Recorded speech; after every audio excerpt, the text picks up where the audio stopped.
Saavedra, Ariel Cacao, and Luis Miguel. Coach, congratulations for this victory. You're trailing 21-24 sa third set pero hindi kayo pumitaw. Maganda yung mga ginawang saves ng dulo ni Benny Ceballos and yung mga crucial hits ng mga players mo, like sina Drake, sina Luis. So, ano masasabi mo sa pinakitang resiliency ng mga bata? Actually, nakita namin sa matchup na malayo talaga yung hinabol namin points. Yung team chemistry ang nakita kong doon. Ang develop namin, kaya nakahabol kami. Ibig sabihin, yung team nag-mature na on that point. Kasi with that point ng 6 or 7, sabihin na natin ang lamang, mahirap talaga siyang habulin. Pero with the group ngayon, intact na siya. I think ang chemistry maganda na and nag-mature na. That's why nakuha namin yung third set. Thank you. Tricks, you have 14 of 13 attacks, 4 blocks, 2 digs. So, yun nga, down kayo ng 6 nung kalagitnaan second set. Saka, nautang nakarating yung Adamson ng set point, pero nanatili kayong matatag. So, what can you say sa yun yung topic nyo sa dulo?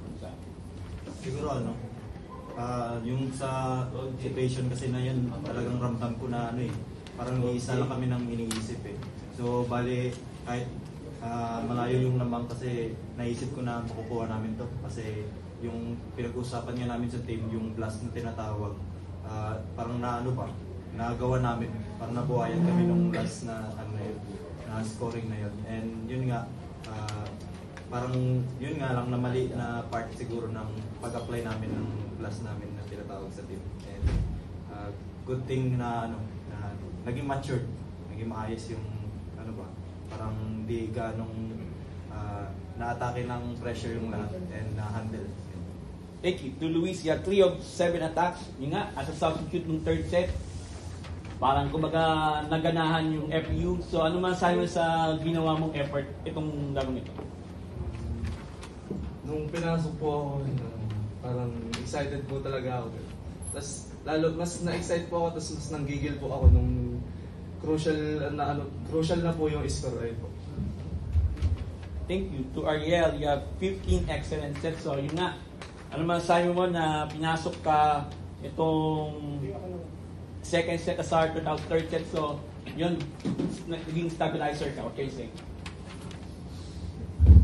Sa akin naman po, palaging mindset ko lang, ready lang ako kahit anong score ako ipasok o anong set ako ipasok. Kaya, ayun, nakafocus lang ako palagi.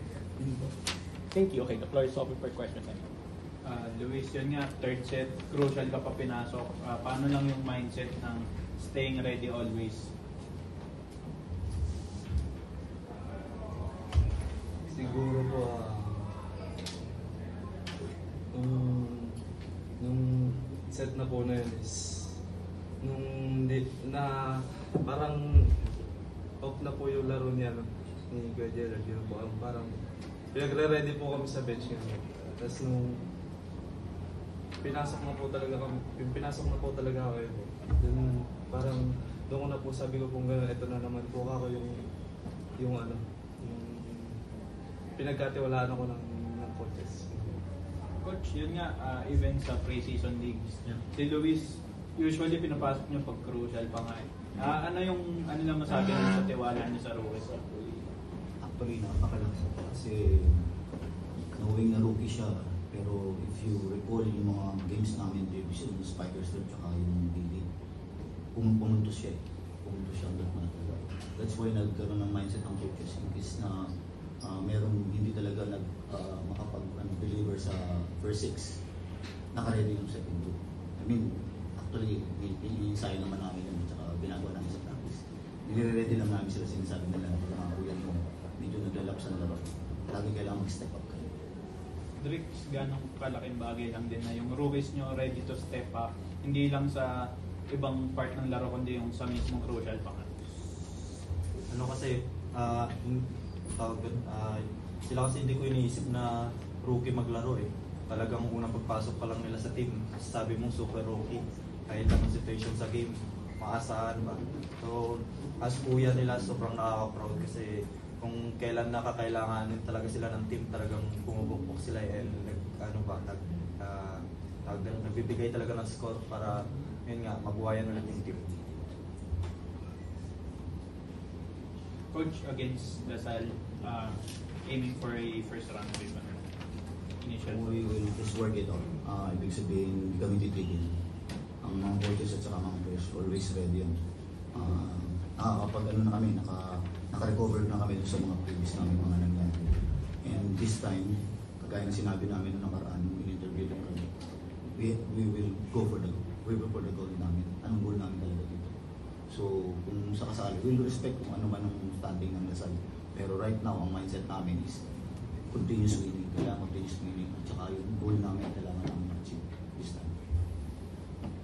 Some players, medyo ingat. Siyempre, I know malayo pa yung 6-0 kayo, pero ano yung mindset nyo? Siyempre, malapit tayo sa kalagitnaan. At siyempre, para ma-achieve nyo yung goal, group first.